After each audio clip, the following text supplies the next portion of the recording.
जैसे कि ये समझना है ना, सबको ऑडियो वीडियो क्लियर है ना बढ़िया से? चलो ठीक है, देखो ध्यान से। हाँ, जैसे कि सिंपल सा अगर क्वेश्चन उठाते हैं अभी, कि अगर इसमें एक ब्लॉक है कुछ 4 kg का, ठीक है, और ये एलिवेटर मान के चलो कि नीचे जा रहा है, एक्सेलरेशन 2 मीटर पर सेकेंड स्क्वायर, ठीक है, समझना खाली लॉजिक, ठीक है। तो इस ब्लॉक पे नॉर्मल फोर्स लगेगा कि नहीं लगेगा? लगेगा, ठीक है। तो ध्यान से देखना कि इसको हम लोग कितने मेथड से अप्रोच कर सकते हैं, कि अगर इस पे देखें तो नॉर्मल ऊपर, mg नीचे, और कोई फोर्स,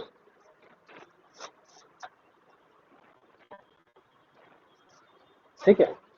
अब देखो, कभी भी कोई पूछे ना कि कोई फोर्स लग रहा, माइक ऑफ करना सब, है ना? देखो कोई अगर पूछ, माइक ऑफ कर लो सब, माइक ऑफ कर लो, डिस्टर्बेंस आ रहा है बहुत।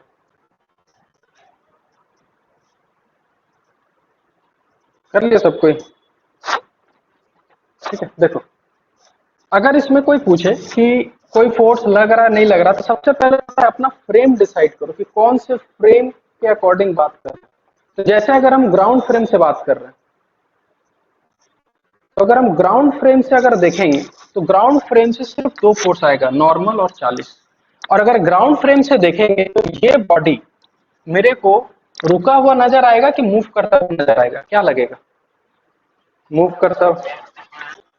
तो एक्सेलरेशन इसका भी हो जाएगा 2 मीटर पर सेकेंड स्क्वायर। हम इक्वेशन लिखेंगे 40 minus n is equal to 4a। तो यहाँ से 40 minus n is equal to 8 आ जाएगा। तो यहाँ से नॉर्मल का वैल्यू क्या 32 आएगा? देखो तो, ठीक है। अब इसी क्वेश्चन को तुम और एक फ्रेम से बना सकते हो, कि अगर हम इसी के अंदर बैठ जाएं, समझना ध्यान से, इसी के अंदर, तो अगर इसी के अंदर हम बैठेंगे तो इसके अकॉर्डिंग नॉर्मल ऊपर, 40 नीचे। हम जिस फ्रेम पे बैठ के बात कर रहे हैं वो इनर्शियल फ्रेम है कि नॉन इनर्शियल फ्रेम है? Non inertial. तो एक सूडो फोर्स लगाना होगा एक्सेलरेशन के अपोजिट, तो वो हो जाएगा 4 × a, यानी क्या हो जाएगा 8। अब मेरे को बताओ कि इस आदमी, हाँ, तो इस आदमी के अकॉर्डिंग जो लिफ्ट में खड़ा है और उस बॉडी को देख रहा है, तो उसके रिस्पेक्ट में वो मूव कर रहा है कि रुका हुआ होगा? रुका हुआ। तो हम सिंपल लिखेंगे n+8 इज इक्वल टू 40। देखो n का यहाँ से वैल्यू कितना आ गया? 32। तो यानी कि तुम कभी भी एनएलएम में क्वेश्चन बनाओ, कभी भी, तो तुम अपना ना सबसे पहले फ्रेम डिसाइड करो कि हमको क्वेश्चन बनाना किसके रिस्पेक्ट में है, कि ग्राउंड रिस्पेक्ट से बनाना है, कि हमको कोई फ्रेम ऑफ रेफरेंस लेके बनाना है, एक्सेलरेटेड फ्रेम से बनाना है, ठीक है। अब अगर इसी क्वेश्चन में मान के चलो, इसी क्वेश्चन में, ठीक है, इसी में ही इसको उतारना चाहो तो उतार लो फटाफट। हो गया ना? उतार लो फटाफट। उतार लो, उतार लो।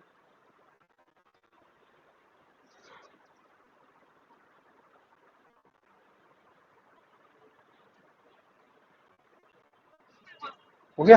ठीक। देखो अगर इसी क्वेश्चन में एक्सेलरेशन का वैल्यू मान के चलो कि 12 मीटर पर सेकेंड स्क्वायर होता, ठीक है, एक्सेलरेशन यहाँ भी 12 लिखते, यहाँ 4a, यानी कि यहाँ 48 होता, तो नॉर्मल का वैल्यू कितना आता?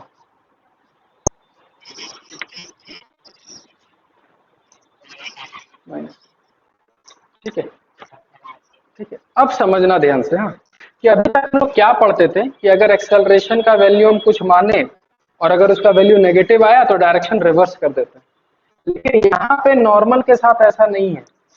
तुम क्या मतलब, तुमको क्या लगता है n-8 आए मतलब क्या हमको नॉर्मल उल्टा लगाना होगा? क्या तुमको लगा कि नॉर्मल उल्टा लगेगा? ऐसा तो नहीं होगा। कैसा हो सकता है कि नॉर नॉर माइक ऑफ कर लो जी, बहुत माइक तुम लोग ऑन रखते हो, ठीक है। देखो नॉर्मल -8 का मतलब क्या है? ठीक है, एक्सेलरेशन -8 का मतलब ये है कि डायरेक्शन अपोजिट कर दो, ठीक है। नॉर्मल -8 का मतलब क्या है? ऐसा कभी मत सोचना कि नॉर्मल का डायरेक्शन रिवर्स कर देना, कभी भी। नॉर्मल का वैल्यू 0 आए और नॉर्मल का वैल्यू नेगेटिव आ रहा हो, इसका मतलब समझ जाना कि जो ब्लॉक है, हाँ, नो कांटेक्ट।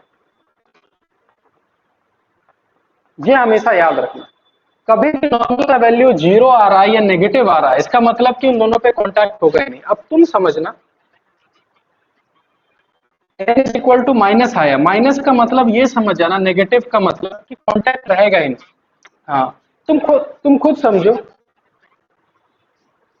फर्क कैसे पड़ेगा। जब नॉर्मल लगेगा ही नहीं, इसका मतलब यहाँ कुछ नॉर्मल का वैल्यू आएगा, यानी कि तुम आंसर यहाँ पर क्या दोगे, नॉर्मल का आंसर क्या दोगे। अगर इस क्वेश्चन में लिखा है एक्सेलरेशन 12, तो नॉर्मल का आंसर में क्या देना है, 0। कॉन्टैक्ट छूट गया, इसका मतलब है कॉन्टैक्ट छूट गया, और कॉन्टैक्ट छूट गया का मतलब कि नॉर्मल का वैल्यू 0 देना है आंसर हमेशा। तुम इसको ऐसे भी समझ सकते हो कि अगर हम फ्री फॉल करते हैं तो मेरा एक्सेलरेशन कितना होता है फ्री फॉल के समय, 0 होता है। यानी कि हम अगर हमको छोड़ दिया जाए तो हम मैक्सिमम 10 से जा सकते हैं नीचे। अब इसका जो फ्लोर है वो कितने से जा रहा है, देखो तो 12 से। तो ये तो खींच तो सकता नहीं कि मेरे साथ चलो, तो होगा क्या कि ये कौन। अब तुम समझना इसको, हाँ, कि देखो चीज कैसे दिखता है। अगर तुम ग्राउंड फ्रेम से देखोगे तो ये लिफ्ट भी नीचे जाएगा और ब्लॉक भी नीचे जाएगा, लेकिन इन दोनों के बीच कांटेक्ट छूट जाएगा। ले, लेकिन हाँ, लेकिन अगर तुम इसके रेफरेंस से देखोगे लिफ्ट के अंदर से, तो लिफ्ट के अंदर देखोगे तो ये ब्लॉक तुमको नीचे जाते हुए दिखेगा कि ऊपर जाते हुए दिखेगा, ऊपर जाते। ये समझ में आया सबको या फिर से बताएं, आया?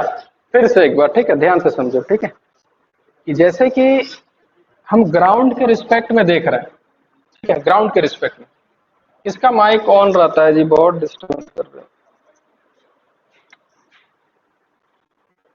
माइक ऑफ कर लो सबके।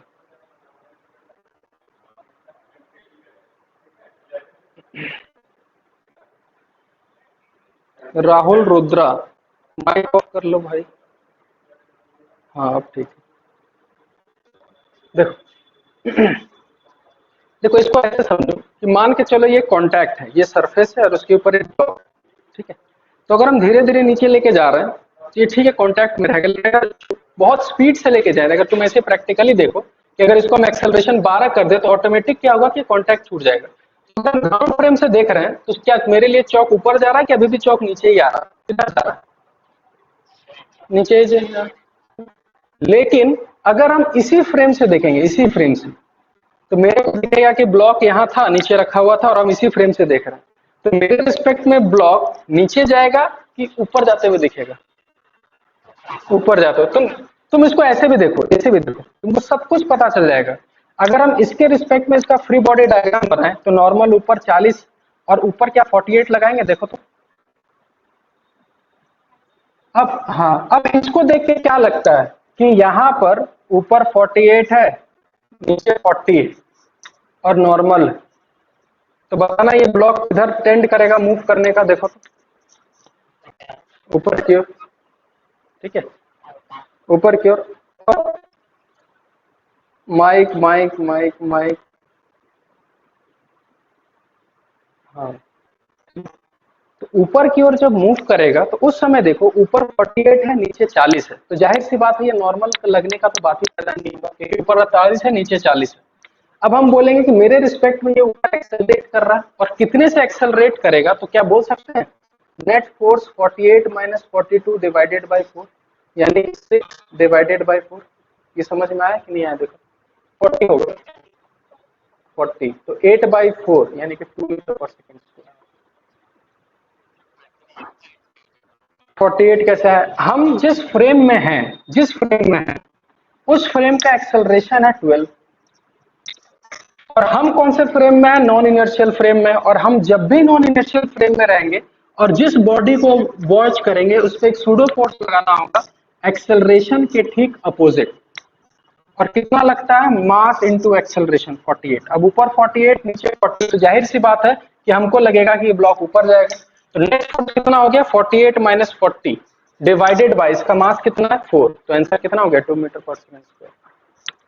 या फिर तुम बहुत तरीके से सोच सकते हो कि इसका सरफेस नीचे जा रहा है 12 से और ये ऊपर गिर रहा है 10 से, इसके बीच मतलब इन दोनों के बीच कितने का रिलेटिव एक्सेलरेशन है? 2 का है। तो इसका मतलब जब हम वहां से बैठ के देखेंगे तो ये कितने से ऊपर जा रहा होगा? 2 से जा रहा होगा। हाँ, तो तुम बहुत सारे एंगल से इसको देख सकते हो। समझ में आया इस टाइप का क्वेश्चन, नॉर्मल वाला, है ना? तो इस सब को, हाँ, इस सब पे थोड़ा ध्यान देना, ठीक है?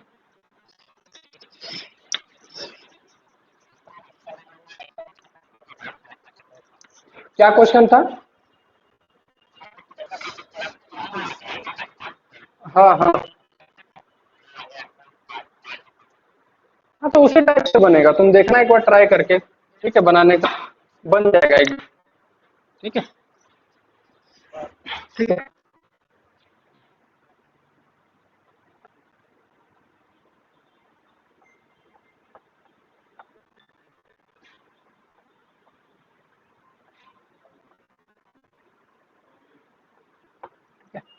देखो, ये टॉपिक ना थोड़ा मेंस पॉइंट ऑफ व्यू से इम्पोर्टेंट है, क्योंकि बहुत लोग इसको पढ़ता ही नहीं है, क्योंकि ये सब बोर्ड्स वोर्ड्स में है नहीं, तो सब कोई स्किप मार देता है। तो हम लोग यही चीज पढ़ेंगे कि जब स्प्रिंग को काट दिया जाए या स्प्रिंग को काट दिया जाए, जैसे फॉर एग्जांपल, समझना ध्यान से, है ना?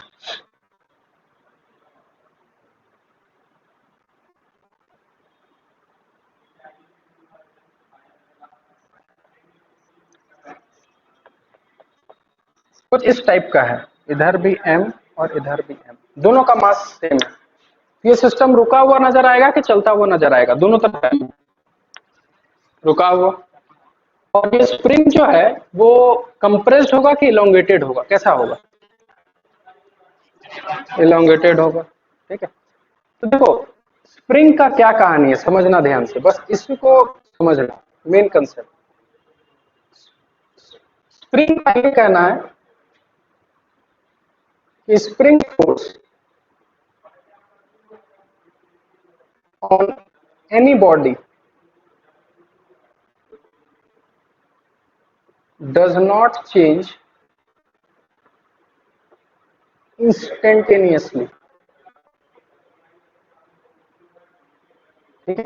इसको मतलब अगर हम इसको अब हम लोग के अपने लैंग्वेज से समझे कि स्प्रिंग फोर्स जिस पे भी लग रहा हो, यानी कि स्प्रिंग फोर्स जो भी लग रहा हो, जैसे स्प्रिंग फोर्स यहाँ फोर्स लगता है K/X स्प्रिंग में, तो कभी भी स्प्रिंग को काट दिया जाए, कुछ भी कर दिया जाए, स्प्रिंग फोर्स अचानक से चेंज नहीं होता, कभी नहीं। यानी कि पहले जो स्प्रिंग फोर्स लग रहा होगा और बाद में जो स्प्रिंग फोर्स लग रहा होगा वो हमेशा क्या होता है? सेम। यानी कि स्प्रिंग फोर्स को चेंज होने में थोड़ा टाइम चाहिए। कभी तुम स्प्रिंग को ऐसे दबाते हो, क्या तुरंत वो इक्विलिब्रियम पोजीशन में आता है कि थोड़ा टाइम लेता है वो? टाइम, हाँ, ठीक है, टाइम तो लेगा। इसीलिए याद रखना कि स्प्रिंग फोर्स जो चेंज होता है उसमें टाइम लगता है, और ये चीज याद रखना कि किसी भी बॉडी पर जो स्प्रिंग फोर्स है वो कभी चेंज नहीं करता इंस्टेंटेनियसली, का मतलब एट दैट इंस्टेंट। इसलिए इस पे जब भी क्वेश्चन आएगा ना, जब भी कटिंग वाले पे, उस पे हमेशा पूछेगा एक्सेलरेशन एट दैट इंस्टेंट। हमेशा तुम एचसी वर्मा बनाओ, चाहे डीसी पांडे बनाओ, चाहे कोई भी बुक बनाओगे, कटिंग वाले पे हमेशा तुमसे पूछा जाएगा find the acceleration at that instant, हमेशा, क्योंकि उसके आगे क्या होगा हमको नहीं पता। ठीक है? तो कभी भी इस टाइप का क्वेश्चन है तो सबसे पहले तुमको करना क्या है? Find the spring force. ठीक है, सबसे पहले तुमको स्प्रिंग फोर्स निकालना है। सेकेंड में, after cutting apply same spring force, यानी कि काटने के बाद तुमको हमेशा सेम स्प्रिंग फोर्स अप्लाई करना है। ठीक है? ये हो गया स्प्रिंग का कहानी। और स्प्रिंग का सबसे आसान है, तुम खुद बताओ, अगर तुम उस धागे को ही काट दोगे तो क्या उसमें टेंशन रहेगा कि टेंशन खत्म हो जाएगा तुरंत? टेंशन खत्म हो जाएगा। तो हाँ, तो स्प्रिंग का सबसे बढ़िया कहानी, स्प्रिंग जैसे ही काटोगे धागा डिस्कनेक्ट, टेंशन खत्म। लेकिन स्प्रिंग फोर्स ऐसा फोर्स है जो तुरंत चेंज नहीं होता, कभी नहीं। यानी कि अगर हम ऐसे सोचे इसी क्वेश्चन में, इस kx का वैल्यू पहले कितना होगा ये बताओ जल्दी? mg, क्योंकि देखो रेस्ट पर है, रेस्ट पर है तो ऊपर kx और नीचे mg। तो सिंपल सा लिखेंगे कि भाई के एक्स किसके बराबर है, एम जी के बराबर, ये आ गया। ठीक है, इतना उतारो पेन, उसके बाद हम आगे प्रोसीड करते हैं।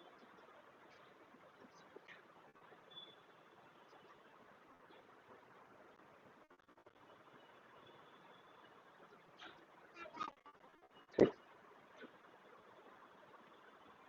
हो गया ना, चलो। हाँ हाँ उतारो।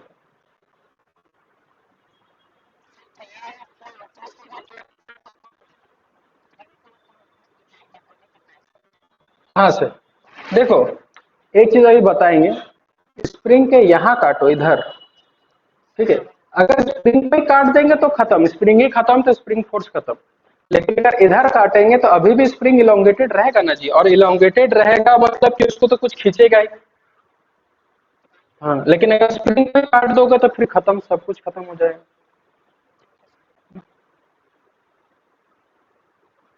ठीक है, स्प्रिंग का ये कहानी हो गया, इसको मिटाते हैं एक बार। ठीक है, अब समझना इसी क्वेश्चन को, अगर तुमसे पूछा जाए कि अगर भाई इसको काट दिए, ठीक है, इसको अगर काट दिया अचानक, तो मेरे को ये बताओ, इसको ए मानते हैं और इसको बी मानते हैं, तो अगर हम ए का बनाए तो नीचे एम जी होगा, ऊपर टेंशन होगा क्या काटने के बाद? नहीं होगा। तो इसका एक्सेलरेशन कितना होगा, तो फोर्स हो गया एम जी और मास हो गया एम, तो एक्सेलरेशन हो गया जी। बी को अगर बनाए, समझना सबसे इंटरेस्टिंग चीज, नीचे एम जी, अभी भी स्प्रिंग फोर्स वही लग रहा होगा जो पहले लग रहा था। नेट फोर्स कितना हो गया, जीरो।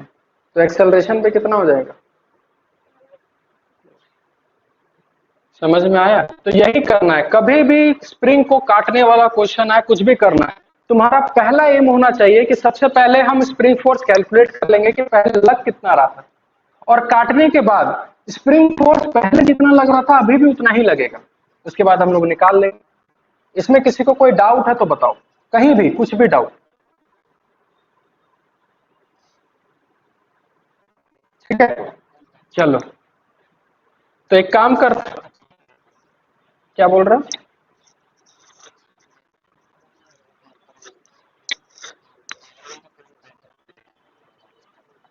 एक बार माइक ऑफ कर लो। हाँ, ये बंदा अच्छा किया माइक ऑफ कर दिया, बहुत डिस्टर्ब।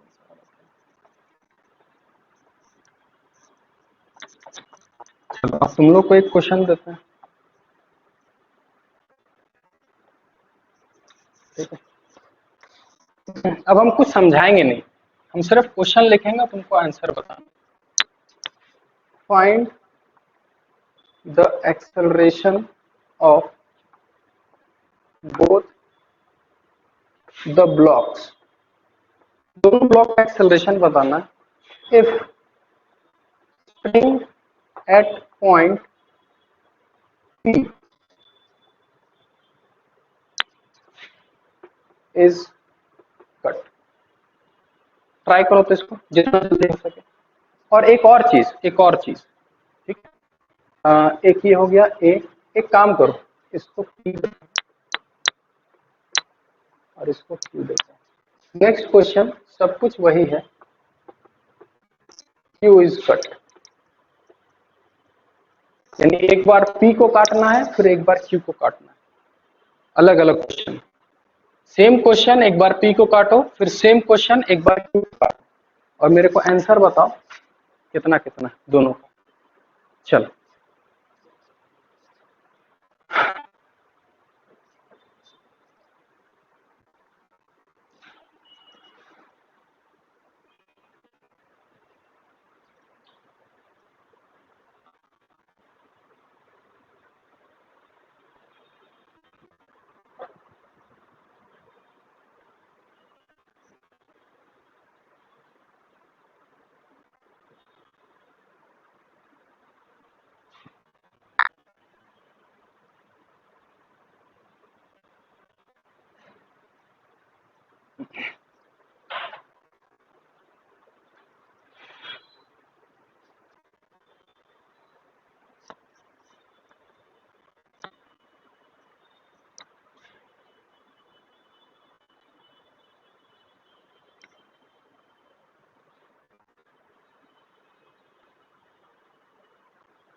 चलो ठीक है, देखते हैं।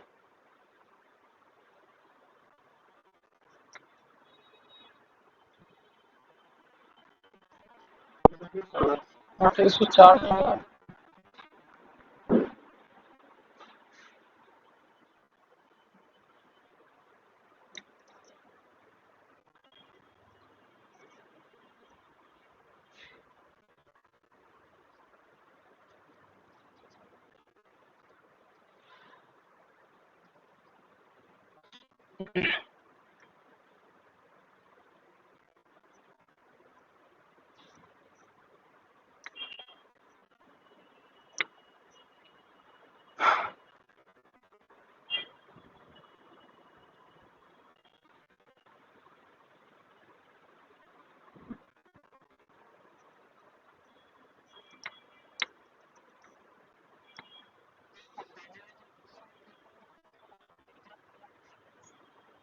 G/3 पहला इस पॉइंट P को काटेंगे तो ठीक है,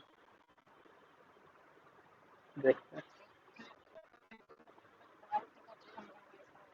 हैं। वो तो फ्री फॉल करेगा।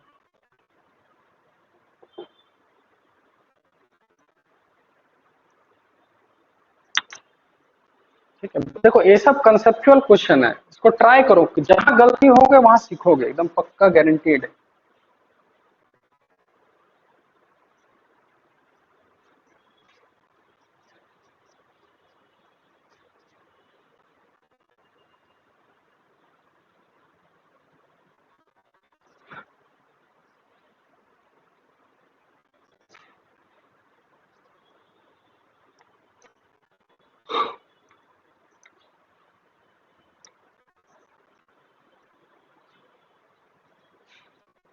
और 2 मिनट ट्राई करो, फिर बताते हैं।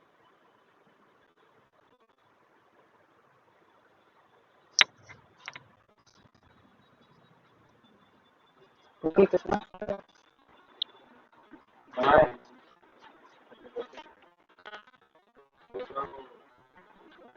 17।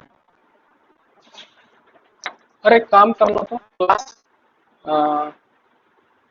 10th का, 9th 10th का मैथ्स का मॉड्यूल 1 को स्कैन करवाओ तो किसी से। हाँ, खुशबू को दे दो।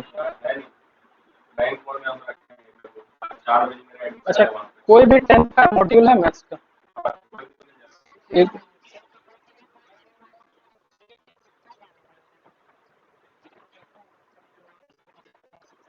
चलो ठीक है, देखते हैं। देखो सबको बनाने के बाद सबसे पहले पी पॉइंट को काटने से पहले हमेशा याद रखें, तुरंत अपना मतलब कभी भी फिजिक्स क्वेश्चन बनाने से पहले अपना एडवाइस नहीं देना कैसा ऐसा होगा। ठीक है, हमेशा फोर्स देखने के बाद ही सब कुछ समझना। सबसे पहले ये बताओ, बिना कुछ काटे कुछ नहीं किए, क्या ये सिस्टम रेस्ट पे रहेगा कि मूव करेगा? रेस्ट पे रहेगा, कहीं जा ही नहीं सकता, इधर से रस्सी से बांध दिए हैं। ठीक है, तो ये खींचेगा। ये स्प्रिंग इलोंगेटेड होगा कि कंप्रेस्ड होगा? इलोंगेटेड है। देखो फटाफट, इसका फ्री बॉडी डायग्राम तो यहाँ से आ जाएगा। टेंशन किसके बराबर है? 2 mg। क्या यही धागा इस स्प्रिंग से कनेक्टेड है? तो क्या डायरेक्ट बोल सकते हैं यही टेंशन kx होगा? अच्छा, इसको T1 बोलते हैं। ठीक है, दो धागा है ना। अब इस M को अगर बना तो नीचे T1 T2 हो जाएगा, ऊपर kx और नीचे mg। तो kx is equal to T2 plus mg। सब रुका हुआ, सब पे नेट फोर्स। तो यहाँ से T2 का देखो, तो kx का वैल्यू अगर 2 mg डाला जाए, T2 आ गया। तो ये हो गया इनिशियल वैल्यूज, ये पहले निकाल के रख लिए। ठीक है, अब बात रहा कि किसको काटा गया है? पी को। तो पी को जैसे ही काटेंगे, क्या बोल सकते हैं कि ये टेंशन तुरंत गायब हो जाएगा? ठीक है, तो हम इसी पे हम थोड़ा वर्क कर रहे हैं। ठीक है, ये हो गया पहले का कहानी। ठीक है, या फिर ऑब्लिक देके बनाते हैं। ऊपर के एक्स अभी भी लगता रहेगा, नीचे एम जी लगता रहेगा, T2 खत्म हो जाएगा, पीछे धागा काट चुके हैं। और ये के एक्स का वैल्यू पहले कितना था? 2 mg, तो अभी भी वही रहेगा 2 mg। अब देख के बताओ कि ये 2 mg है और ये mg है, तो ये ब्लॉक रुका रहेगा कि किधर मूव करेगा? मूव करेगा, और ऊपर से मूव करेगा। नेट फोर्स हो गया एम जी डिवाइडेड बाय, तो एक्सेलरेशन हो गया, ठीक है, ऊपर की तरफ जाएगा, ठीक है। अब इसको वॉच करते हैं, इसको ध्यान से समझना, इसको काटे हैं, समझना ध्यान से। तो अगर ये स्प्रिंग फोर्स लगता रहेगा तो क्या ये टेंशन भी लगता रहेगा कि गायब हो जाएगा? एक मिनट, एक मिनट, एक मिनट, इसको तुम समझो कि तुम जो बोल रहे हो गायब हो जाएगा, तो अगर ये टेंशन गायब हो जाएगा तो ये केएक्स कैसे रहेगा जिंदा, जब हमको पता है कि ये टेंशन केएक्स के बराबर होता है तो। हाँ, हाँ, हाँ, तो यही, हाँ, तो इसका मतलब इसको काटा है तो इसका टेंशन जीरो, जिस धागे को काटा जाए उसका टेंशन जीरो होगा, ये खत्म। तो ये जैसे ही खत्म हो जाएगा तो केएक्स अभी भी लगता रहेगा, तो टेंशन अभी भी, ये टेंशन, यानी अगर इसको अगर ऑब्लिक देके बनाया जाए तो 2 mg नीचे, समझना ध्यान से, और ये टेंशन वही केएक्स के बराबर होगा, या अभी भी 2 mg ऊपर ही लगेगा? कितना हो गया देखो तो, किसी का मैच किया ये? हाँ, तो देखो यही अपना कंसेप्ट रखना, ऐसा नहीं कि धागे को काट दिया जाए तो सब टेंशन जीरो, ऐसा कभी नहीं होता है। जिस धागे को काटा जाए उसी का टेंशन जीरो होगा। ये सबको समझ में आया? देखो तो ये, हाँ बोलो, T1 इज इक्वल टू के कैसे लिखा है, यही वाला?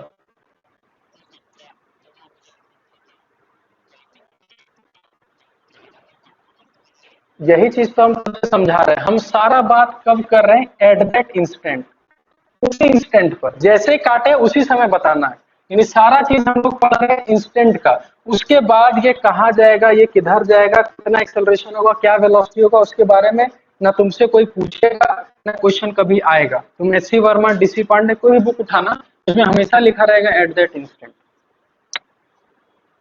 समझे? ठीक है। अब जैसे तुमको ये क्वेश्चन दिया हुआ है कि ये है, तो तुमको सबसे पहले समझ जाना है कि अगर ये चीज दिया हुआ है तो तुमको एनालाइज करना होगा। बहुत देर के बाद ये सिस्टम रुका हुआ ही रहेगा। अब ऐसा मत सोचना कि इसको छोड़ा है ये नीचे जाएगा, स्प्रिंग इलॉन्गेट होगा, ऐसा नहीं। हम पहले ही समझाए कि जब भी क्वेश्चन दिया रहे, तुमको हमेशा सोचना है कि एट लास्ट इसका क्या होगा। तो सबसे पहले दिखाई दे कि इधर 2m है, m को ऊपर खींचेगा, इधर धागा बंधा हुआ है, सिस्टम रुका ही रहेगा। रुका रहेगा, इसका मतलब ये है कि सारे बॉडी पे नेट फोर्स जीरो होगा। तो देखो इनिशियल और इनिशियल नेट फोर्स जीरो लिख दिया। तो सारा टेंशन और के एक्स का वैल्यू हम निकाल के रखें इनिशियल। जैसे ही काटा जाए तो तुरंत काटने पे ये टेंशन तो गायब, तो ये टेंशन उड़ा दी। फिर देखें कि हमको पता है कि जैसे ही काटा जाए स्प्रिंग फोर्स चेंज नहीं होता, ये लिखवाया गया है।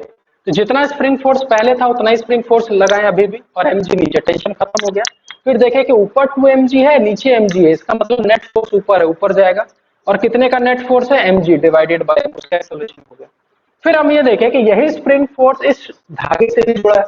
तो जब तक ये स्प्रिंग फोर्स लगता रहेगा, इस धागे को भी मोटाई रखेगा कि नहीं रखेगा, ये बताओ। लखे रहेगा, तो अभी भी वही टेंशन किसके बराबर होगा? के एक्स के बराबर होगा। तो इसका फिर से बाद में जब बनाए तो टेंशन भाई के एक्स 2 mg और नीचे 2 mg, तो एक्सेलरेशन कितना हो गया? ठीक है, इसको मिटा दे। हाँ, इसको लिख लो पहले, ठीक है, अच्छे से। ये इनिशियल केस, ये फाइनल केस, ये इनिशियल केस, ये फाइनल केस। और ये काटने वाले पे ना बहुत क्वेश्चन मिलता है, देखना डीसी पांडे में बहुत क्वेश्चन है इस सब पे। एच सी वर्मा में शायद ना मिले, है ही नहीं शायद क्वेश्चन इसके ऊपर।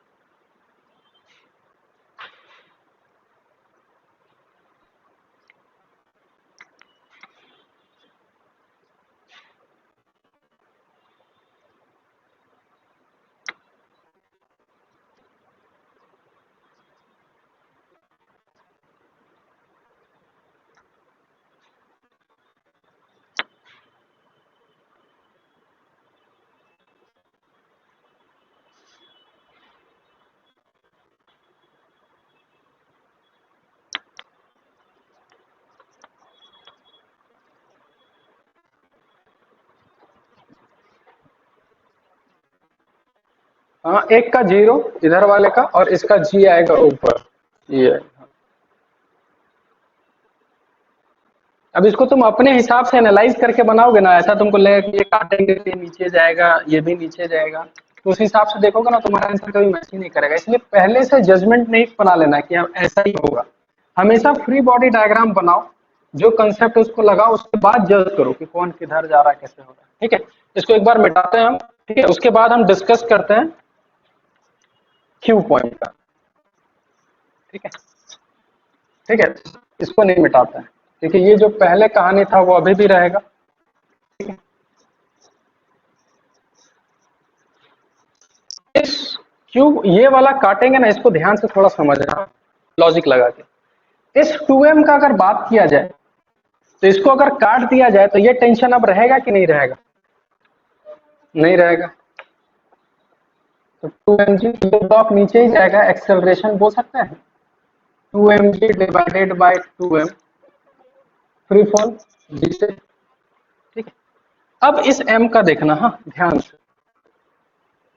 कि कैसे एनालाइज किया जाता है। ऊपर kx लगेगा और kx का वैल्यू अभी भी 2mg रहेगा, नीचे रहेगा mg। अब ये टेंशन लगेगा कि नहीं लगेगा, तो यहां से पता चल जाएगा कि मान के चलो कि अभी अगर इसको हम भूल जाए, यहाँ कुछ था, ये ब्लॉक रुका रहता कि ऊपर मूव करता? ऊपर जाता। तो जैसे ये ऊपर जाएगा तो ये धागा इसको पकड़ के रखेगा कि नहीं रखेगा? रखेगा। इसका इसका मतलब अब टेंशन लगेगा कि नहीं लगेगा, ये बताओ? लगेगा। और टेंशन लगेगा, इसका मतलब इसका एक्सेलरेशन क्या होगा, डायरेक्ट बोलो तो? जी, वो मूव, वो इसको मूव करने ही नहीं देगा, वो टेंशन इसको पकड़ के रखेगा और पूछेगा कि टेंशन कितना लग रहा है, तो टेंशन नेट फॉर 0, टेंशन का वैल्यू भी कितना होगा, ये समझ में आ रहा है कि नहीं? ऐसा तो देखो बढ़िया समझ गया ना। ठीक है, क्यों टेंशन देता है एमजी? अगर टेंशन एमजी से ज्यादा लग जाएगा तो ये बताओ, ये ब्लॉक ऊपर जाएगा कि नीचे आएगा? क्या ऐसा पॉसिबल है? तुम खुद बताओ, ऊपर 2mg लग रहा है, नीचे mg लग रहा है, और तुम बोल रहे हो ब्लॉक नीचे आएगा। क्या ये तुम्हारे हिसाब से सही है ये चीज बोलना? नहीं। इसका मतलब कि ये ऊपर जाना चाहेगा लेकिन नीचे रस्सी बांध के रखा है, उसको नहीं हिलने देगा। इसका मतलब धागा टाइट रहेगा, धागा टाइट रहेगा तो टेंशन लगेगा और मूव नहीं करने देगा। इसका मतलब कि उस पर नेट फोर्स का वैल्यू कितना होगा? 0। उस टेंशन का वैल्यू हम कितना निकाल लिए? ये सबको क्लियर आया समझ में? हाँ, हम यही चीज तो समझा रहे, कंसेप्ट यही है कि कभी भी तुम कोई भी चीज डिस्टर्ब करो, कुछ भी कर दो, spring force at that instant तुरंत चेंज नहीं होता है। जितना पहले लगा था उतना अभी भी लगेगा। फिर 1-2 सेकंड के बाद हो सके स्प्रिंग अपना कॉन्ट्रैक्शन करे, इलोंगेट करे, कुछ भी करना हो, लेकिन एट दैट इंस्टेंट, बार बार यही चीज हम बोल रहे हैं कि कभी भी क्वेश्चन पूछा जाएगा तो तुमको इंस्टेंट नहीं पूछा जाएगा, बोलेगा जैसे काट दिए वैसे ही बताओ कितना एक्सेलरेशन है। तो जैसे इसको काट देंगे तो ये तो जी से जाएगा क्योंकि ये कट गया, टेंशन खत्म हो गया। लेकिन ये स्प्रिंग फोर्स, तुम खुद सोचो, ये स्प्रिंग फोर्स लंबा होगा तो तुरंत छोटा हो जाएगा, इसको छोटा होने में समय लगेगा, तुम खुद सोचो, समय लगेगा। और जब तक ये लंबा रहेगा, उसमें एक्सटेंशन रहेगा, तो उसमें केएक्स का फोर्स लगता रहेगा कि तुरंत गायब हो जाएगा? लगता रहेगा। तो वही चीज बोल रहे हैं कि at that instant spring force change होता ही नहीं है। और क्वेश्चन हमेशा एट दैट इंस्टेंट का ही आएगा। तुम देख लेना, तुम डीसी पांडे का क्वेश्चन उठाना, भरोसा नहीं था, और उसमें देखना कि क्वेश्चन में क्या लिखा है और उसको स्टडी करो कि वहां एट दैट इंस्टेंट लिखा है कि नहीं लिखा है। तब तुमको लगेगा कि अच्छा, ये क्वेश्चन हमेशा जो आता है वो एट दैट इंस्टेंट पे ही रिलेटेड आता है। ठीक है, ये नहीं पूछा जाएगा कि 2 सेकंड के बाद क्या होगा क्या नहीं होगा। ठीक है, चलो एक क्वेश्चन और देते हैं बढ़िया सा।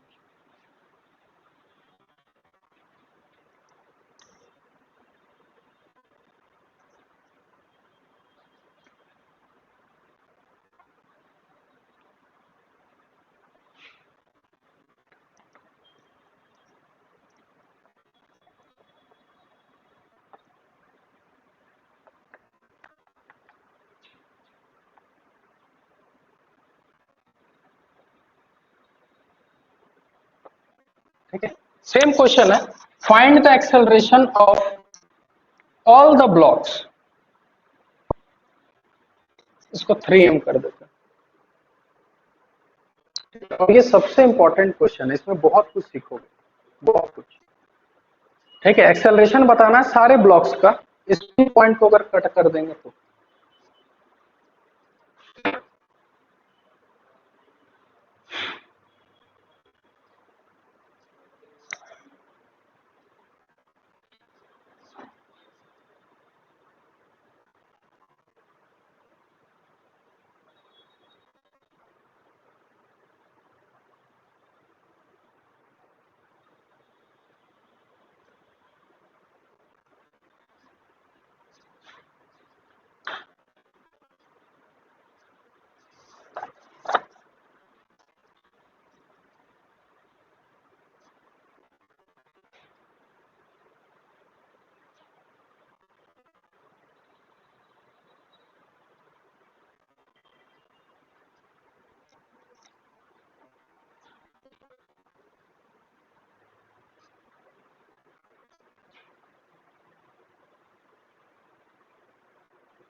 सुनिए ना,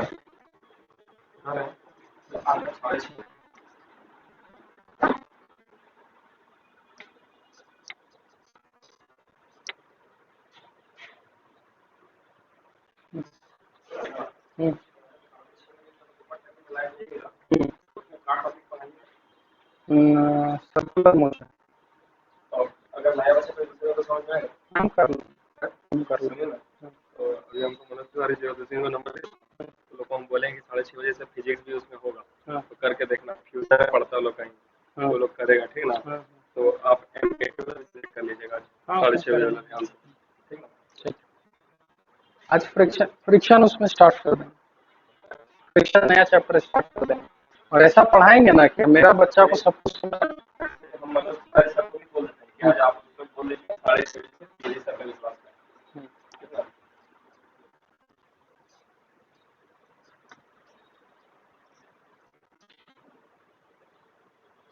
किसी का आया कुछ मैच किया आंसर, क्योंकि इसमें देखो बहुत सारा चीज है जो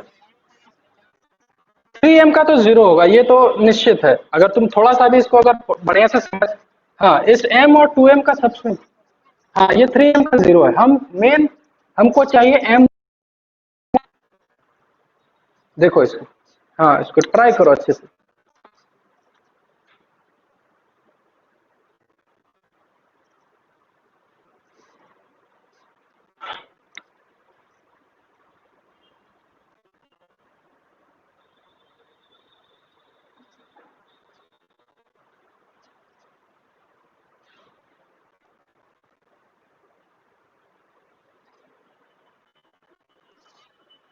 बोलो, हाँ बोलो बोलो।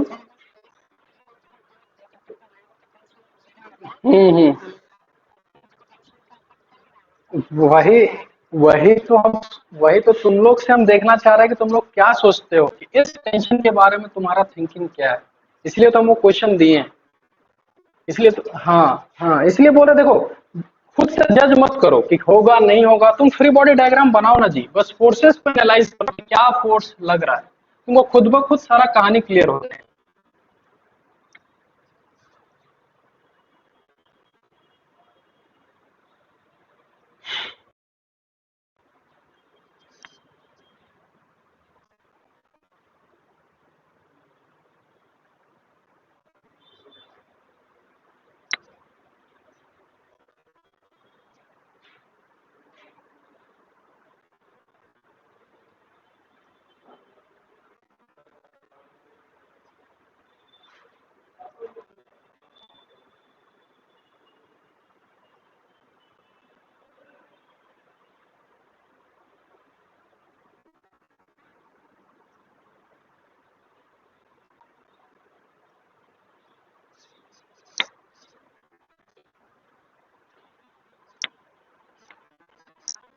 अच्छा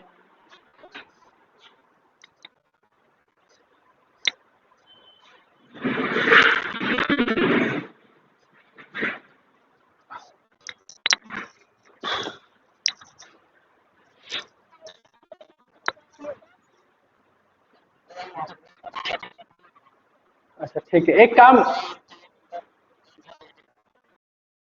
अच्छा 2m का 2g आया और m का m कर दिया है ना। चलो ठीक। अच्छा ठीक है, एक मिनट, इसको हम थोड़ा डिस्कस कर लेते हैं। सबसे पहले ये बताओ, इसमें kx का वैल्यू क्या 3mg आएगा? इसमें हाँ हाँ इसमें इसमें किसी को कोई डाउट नहीं होना चाहिए सबसे पहले, ठीक है। तो हम बात कर रहे हैं काटने के बाद सीधा। तो इस 3m को अगर देखा जाए तो ऊपर लगेगा kx और नीचे लगेगा 3mg, और हमको पता है कि kx अभी भी 3mg लगेगा, इसलिए इसका एक्सेलरेशन 0 होगा। ये सबसे निकाल लिया होगा, इतना भरोसा है ना। अब हम बात करते हैं उसका m का और 2m का। समझना ध्यान से, इधर वाला टेंशन तो गायब हो जाएगा क्या?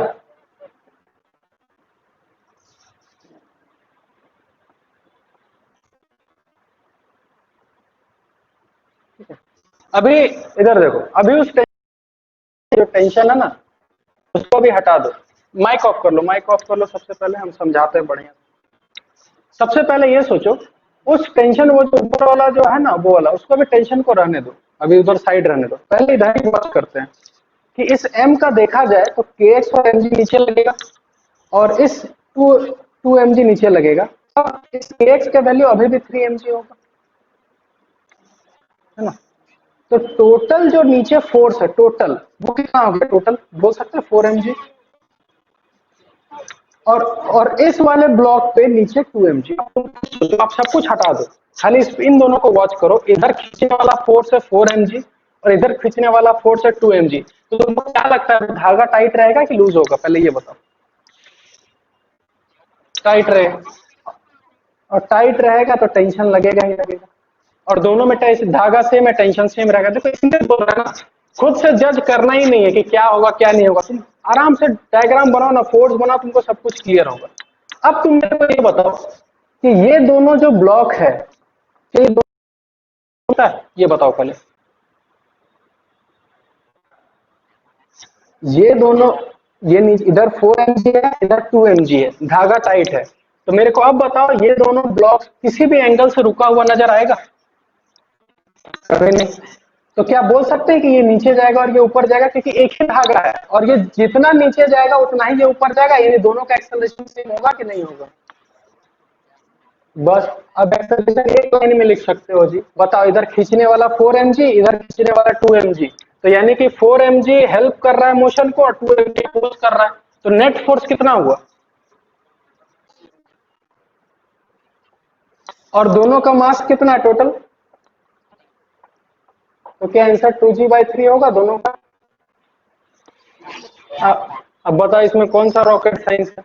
इसलिए बोल रहे हैं ना, देखो चीज देखने में खाली तुमको टफ लगेगा, तो उसके अंदर एक बार घुसोगे ना बढ़िया से, और अच्छे से सब कुछ अच्छे से देखोगे, तो सब कुछ आसान लगेगा। अब बताओ, किसी को कोई दिक्कत है इस क्वेश्चन में कहीं भी? बताओ।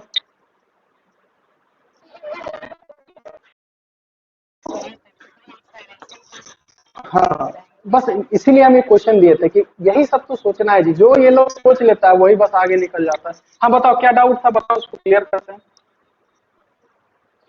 फिर से एक बार ट्राई करते हैं, इसको फिर से बताते हैं बढ़िया से। इस 3m पे तो कोई दिक्कत नहीं होना चाहिए। 3mg नीचे, ऊपर 3mg, kx पहले, तो नेट फोर्स 0, एक्सेलरेशन। हाँ बोलो। एक्सेलरेशन आएगा ही इन दोनों का। हाँ 3mg क्यों जाना होगा? अच्छा तुम ये बताओ, तुम इसको ज्यादा खींच दोगे और इसको बोलोगे नहीं तुम मत आना, तो क्या धागा तेरा टाइट रहेगा कि टूट जाएगा? ये बताओ।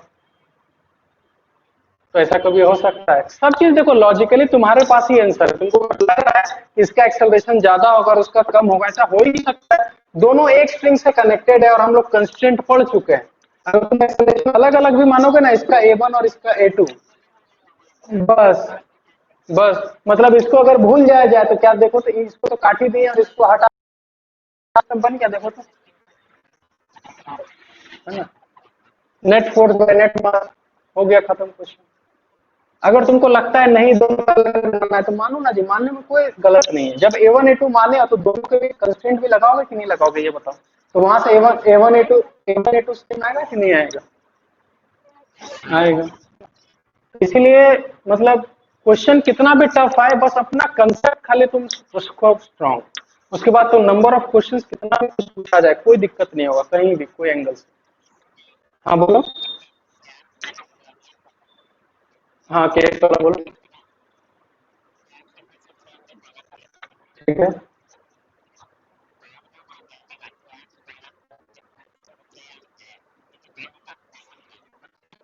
इसको ठीक है, लिखो ना, कोई दिक्कत नहीं, लिखो क्या लिखना है बताओ। K x minus 3 mg is equal to 3 लिख दिए। ठीक है, तो जब के एक्स का वापस वैल्यू वही पुट करोगे तो 3 mg माइनस 3 mg कितना हो गया? तो वही आएगा। हाँ हाँ, बोलो बोलो क्या बोल रहे थे, फिर से बताने के लिए बोल रहे थे। हाँ देखो ध्यान से देखो, हम क्या किए थे पहले, हम सबको आवाज आ रहा है मेरा?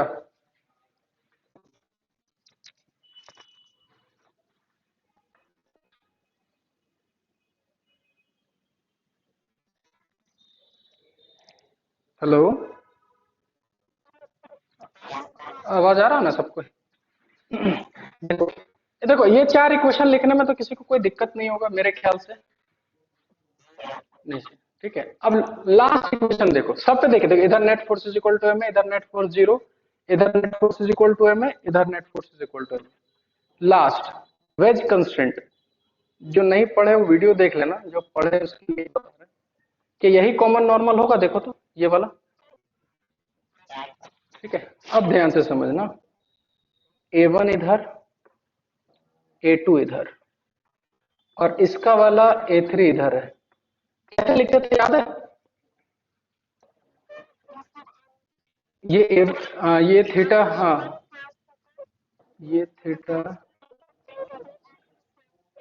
देखो अब ध्यान से समझना। सबसे पहले इस वेज का A3 है तो इसका इधर कंपोनेंट क्या A3 साइन थीटा आएगा। ठीक है, ठीक है, तो इसको लिखते हैं A3 साइन थीटा, एक वेज का हो गया, इज इक्वल टू, अब समझना ध्यान से। ठीक है, A1 का इधर कंपोनेंट कितना आएगा, और A2 का कंपोनेंट आएगा A2 cos थीटा। ठीक है, अब समझना ध्यान से, हाँ? जब इसका A3 का इधर आया A3 साइन थीटा इस साइड, और इस बॉडी का दो है A1 साइन थीटा और A2 cos थीटा, तो नेट क्या लिखेंगे, A1 sine theta minus A2 cos theta, या A2 cos theta minus A1 sine theta?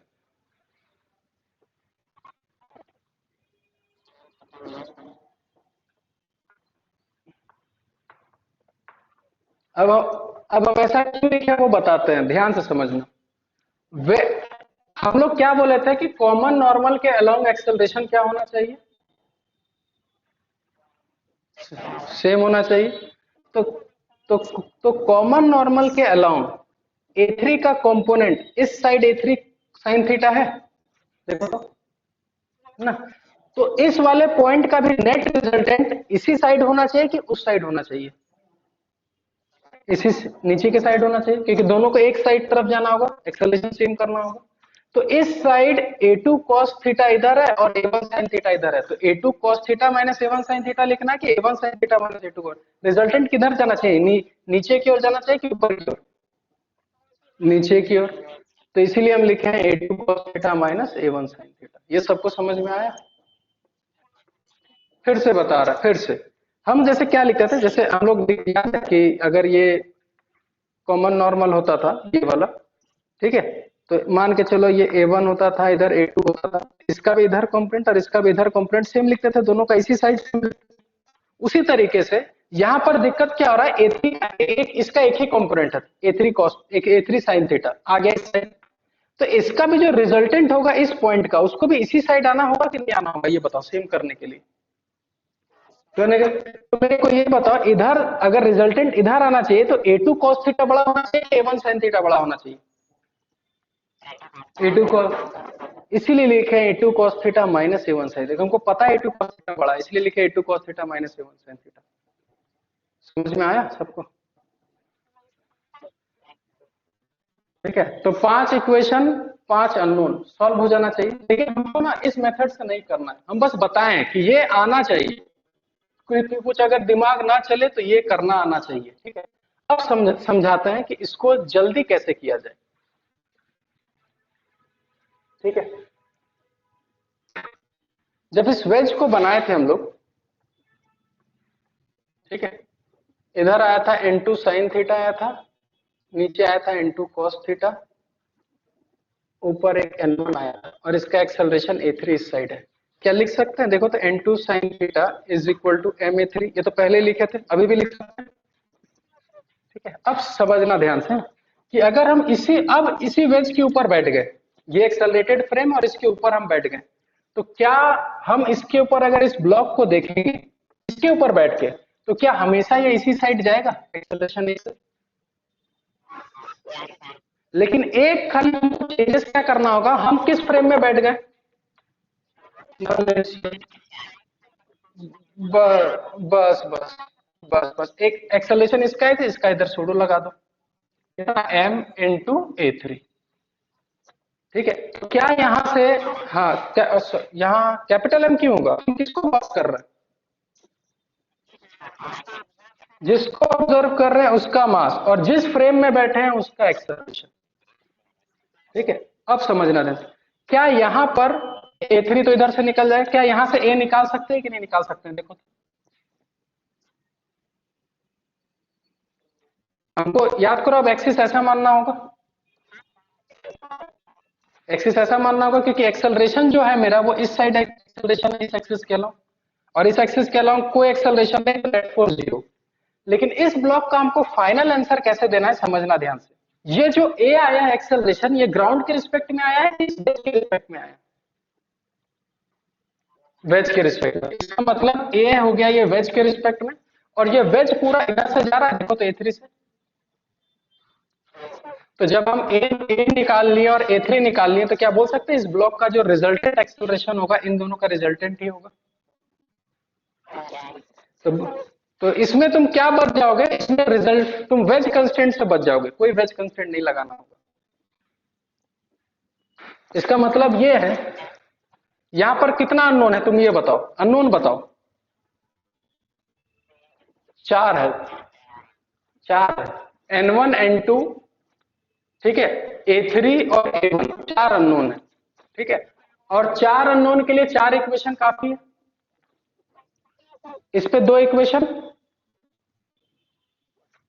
इस पे 2 इक्वेशन, 2 और 2 कितना हो गया, 4। 4 इक्वेशन 4 अननोन सॉल्व कर लो। बस याद ये रखना कि ये जो ए आएगा वो किसके रिस्पेक्ट में आएगा, वेज के रिस्पेक्ट में। तो जब ग्राउंड के रिस्पेक्ट में हम लोग ऐड करेंगे तो ये उधर भी जाएगा A3 से और ये इधर आ रहा होगा, तो इसका जो एक्सेलरेशन होगा इसका रिजल्टेंट होगा। ये समझ में आया सबको? बस अब पता है ये क्वेश्चन इतना टफ क्यों लग रहा है? टफ कुछ नहीं है, बस इसमें अननोन इतना है कि खाली कैलकुलेशन भर जाएगा और कुछ नहीं भरेगा। तुम देखना सॉल्व करके। हाँ बोलो बोलो।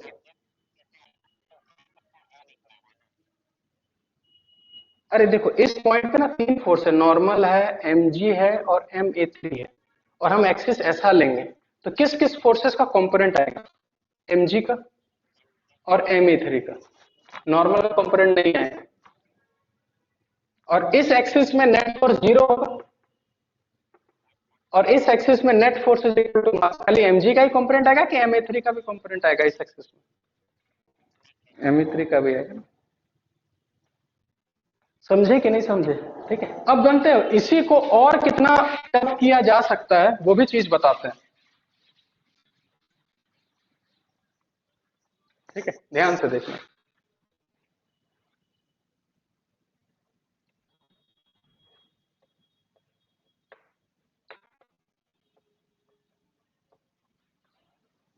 सारा सरफेस स्मूथ है, सारा सरफेस, ठीक है। और यहाँ 3 ब्लॉक है, एक 3 वेज, ये एक वेज हो गया, इसके ऊपर ऐसा वेज है, उसके ऊपर ऐसा, ठीक है। अब मेरे को ये बताओ, ये पूरा हॉरिजॉन्टल है, ठीक है, थोड़ा दिख रहा होगा पर ये हॉरिजॉन्टल है, ठीक है। तो मेरे को ये बताओ M3 किधर जाएगा, M2 किधर जाएगा, M1 किधर जाएगा, सबको फ्री छोड़ दिए, बताओ।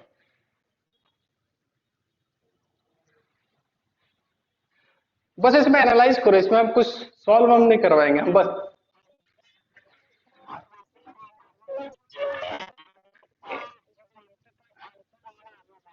क्या M3 इधर जाएगा, देखो तो, इसमें किसी को कोई डाउट नहीं। चलो एक बार M2 को वॉच करते हैं, ठीक है। M2 किधर जाएगा, क्या इधर ही जाएगा, या इसका दो, या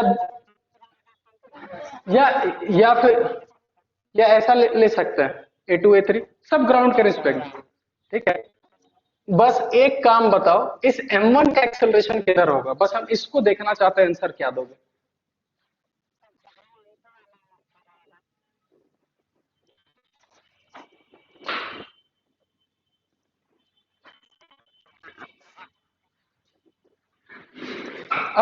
अब देखना ध्यान से, हाँ समझना इसको खाली। जैसे कि इसको अगर देखेंगे तो ये भाई इधर भी आ रहा था और ये इधर भी जा रहा था, दो कंपोनेंट मान लिए, ठीक है। या फिर इसका अगर हम फ्री बॉडी डायग्राम बनाएंगे, ठीक है, तो एक नॉर्मल इधर आएगा, एक नॉर्मल इधर आएगा, mg इधर आएगा, तो इसका फोर्स सिर्फ एक ही एक्सिस में है कि दोनों एक्सिस में? दोनों एक्सिस, इसका मतलब एक्सेलरेशन दोनों एक्सिस में हो सकता है। अच्छा, जब इसका फ्री बॉडी डायग्राम बनाओगे किधर किधर बनेगा, खाली ये बताओ। तो क्या इस ऊपर नॉर्मल और नीचे mg, अब इस पे जो फोर्स लग रहा है वो दोनों एक्सिस में है कि सिर्फ एक ही एक्सिस में? तो क्या बोल सकते हैं इसका सिर्फ एक ही एक्सेलरेशन मानना इनफ है? या फिर अगर तुमको लग रहा है कि नहीं हम एक और मानेंगे तो मान लो, कोई दिक्कत थोड़ी ना है जी, माने तो मान लो, लेकिन जब इसका फ्री बॉडी डायग्राम बनाओगे तो क्या इधर फोर्स है, देखो तो जब तो जीरो ही आने वाला है, ठीक है। तो इसको हम मिटा ही देते हैं। अब मेरे को बताओ यहाँ कितना नॉर्मल होगा टोटल?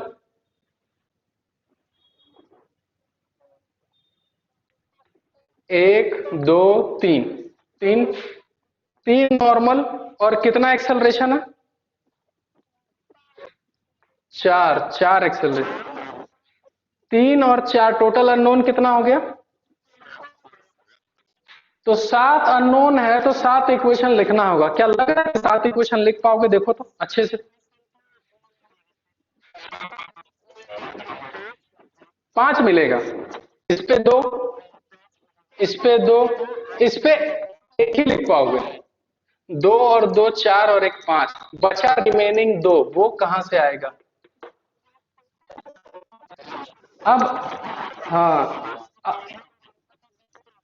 हाँ बस, ये दोनों कांटेक्ट में है तो एक बैच कंस्टेंट यहाँ आएगा, ये दोनों कांटेक्ट में तो एक बैच कंस्टेंट यहाँ पे आएगा, तो दो आ गया, तो चार इधर, पांच और दो सात, सारा इक्वेशन आ जाएगा। समझे? तो इसीलिए ये सब टफेस्ट है, मतलब बोल सकते हैं कि ये टफ का भी टफ है। मतलब इस टाइप का इक्वेशन अगर तुम लिख दिए ना, सारा 7 इक्वेशन 7 अननोन, तो हम तुमको गारंटी बोलते हैं कि एक भी क्वेश्चन नहीं छूटेगा कहीं भी, क्योंकि इससे टफ आ ही नहीं सकता कभी एनएलएम। समझे? और हम एकदम एडवांस तक का बात कर रहे हैं, मेंस वेंस नहीं, नीट में तो ऐसा कभी जिंदगी में नहीं पूछेगा, ठीक है। हम एडवांस तक का बात करें कि अगर इस टाइप को अगर तुम विजुअलाइज कर पा रहे हो, इस टाइप का क्वेश्चन, तो तुम आराम से सब कुछ बना सकते हो, कोई दिक्कत नहीं आएगा। समझ में आया सबको? ठीक है, तो अब एक काम करो, ठीक है, मेरे मेरे तरफ से एनएलएम खत्म हो गया। फ्रिक्शन अभी हम पढ़ाए नहीं है, तो फ्रिक्शन और सर्कुलर मोशन, ठीक है। तो हम नेक्स्ट क्लास में सर्कुलर मोशन बता देंगे, और एनएलएम, और जब सर्कुलर मोशन सीख जाएंगे ना, फ्रिक्शन इतना मजेदार लगेगा तुमको खुद मतलब फील आएगा कि हाँ फ्रिक्शन इधर लग रहा है, क्योंकि पता है फ्रिक्शन में आधा लोग तो डायरेक्शन ही नहीं तय कर पाओगे कि फ्रिक्शन लग किधर रहा है, पहला चीज। दूसरा चीज, तुम लोग ये जज ही नहीं कर पाओगे कभी कि फ्रिक्शन लग कितना रहा है। क्या हमेशा फ्रिक्शन मैक्सिमम लगता है कि फ्रिक्शन अपना वैल्यू एडजस्ट करता है? एडजस्ट करना है। बस इसी चीज को अगर तुम सीख लिए ना फिजिक्स में कि फ्रिक्शन कब एडजस्ट कर रहा है, कब मैक्सिमम लग रहा है और किस डायरेक्शन में लग रहा है, तो फ्रिक्शन चैप्टर खत्म हो जाएगा उसी के उसी समय। बस वही तीन चीज सिखाएंगे हम पूरा 2-3 क्लास में कि फ्रिक्शन का डायरेक्शन किधर है, फ्रिक्शन कब एडजस्ट करता है, कब मैक्सिमम लगता है, वो चीज। ठीक है।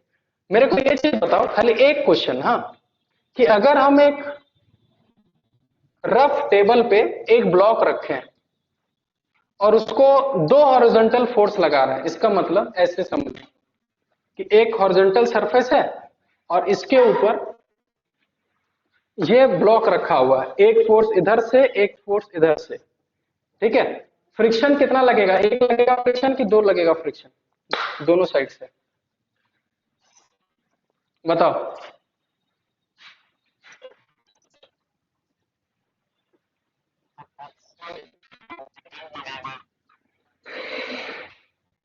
क्या एक ही लगेगा, एक ही लगेगा। और किधर लगेगा?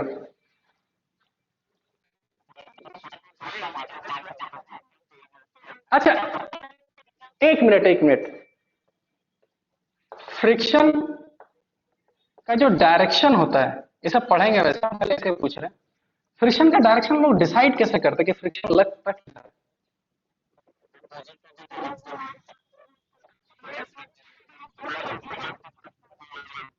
अपोजिट टू द किसका? नहीं, गलत। अगर कोई मोशन, एक मिनट, जो लोग बोले मोशन के अपोजिट, वो लोग के सिंपल सा एक एग्जांपल, हम जब चलते हैं आगे तो हमारे बॉडी पे फ्रिक्शन आगे लगता है कि पीछे लगता है? हे भगवान, आगे लगता है ना। अगर नहीं है तो इसके बारे में पढ़ाएंगे वैसे। हम जब आगे चलते हैं तो फ्रिक्शन आगे ही लगता है, वरना हमको कौन लेके जाएगा आगे? फ्रिक्शन ही लेके जाएगा ना आगे। ठीक है, तो ऐसा नहीं, मोशन भी आगे फ्रिक्शन भी आगे, तो ऐसा कभी नहीं बोल सकते हैं कि फ्रिक्शन मोशन के अपोजिट लगता है, कभी नहीं। अच्छा, फ्रिक्शन सिर्फ मोशन होता है तभी लगता है या बिना मोशन के भी लग सकता है? है ना? ठीक है। हाँ, टेंडेंसी, हम ये शायद पहला क्लास में हम बताए थे, जो टेंडेंसी हो, है ना। और इसके बारे में हम और भी बताएंगे। ठीक है, तो आज हम इतना ही रखते हैं। ठीक है। अब हम बता रहे हैं एचसीवी का पूरा पहला चैप्टर एनएलएम तुम्हारा, डीसी पांडे का एनएलएम, उसमें फ्रिक्शन का भी क्वेश्चन ऐड कर देता है, तो फ्रिक्शन छोड़ के बाकी सब डीसी पांडे तुम बना सकते हो। और भी जो बुक है, मतलब कि तुमको कहीं भी पुली नजर आए, ब्लॉक नजर आए, वेज नजर आए, स्प्रिंग नजर आए, क्वेश्चन बना डालो बिना सोचे समझे। बस उठाओ फटाफट, कंसेप्ट लगाओ और बनाओ। ठीक है, चाहे वो, अरे बिना मतलब मेरा भावनाओं को समझो, है ना। हाँ, नहीं नहीं, उसमें फ्रिक्शन नहीं है, इसलिए देख के दिए हैं उसको। ठीक है। हाँ हाँ, बोलो बोलो, हाँ हाँ, बोलो बोलो।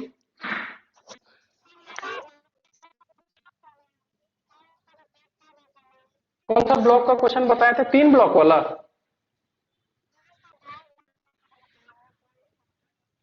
दो ब्लॉक वाला मतलब ये वाला क्या? मतलब ये वाला क्या? ये वाला? इसमें इसमें क्या बताना था, बताओ क्या बताना था इसमें? अच्छा चलो, एक काम करते हैं, सारा इक्वेशन कैसे लिखते हैं। इस पे एक्सेलरेशन a1 इधर मान लो, इस ब्लॉक का दो एक्सेलरेशन मान लो, a2 और a3 मान लिए। कौन किधर जाएगा हमको नहीं पता, ये पक्का गारंटी था कि ये लेफ्ट जाएगा A1। इसका कोई गारंटी नहीं था, पता नहीं किधर जा रहा था, दो अननोन मान लिए। ठीक है।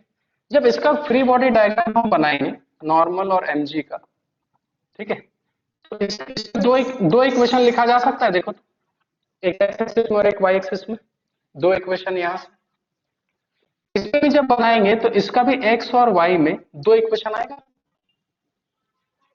तो दो और दो चार हो गया। और अननोन कितना है देखो, एक नॉर्मल यहाँ पर, एक नॉर्मल यहाँ पर, एक दो और तीन इधर, तो टोटल कितना हो गया अननोन?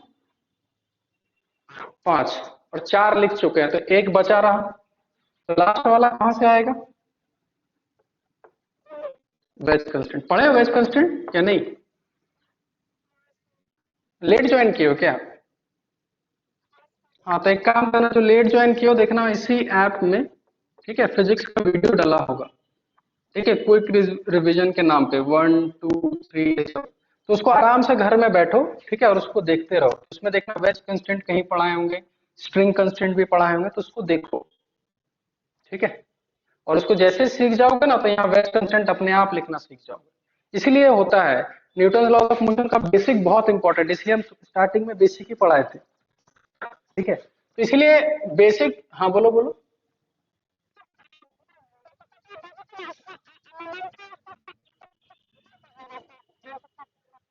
अच्छा डीपीपी बना लिया कोई?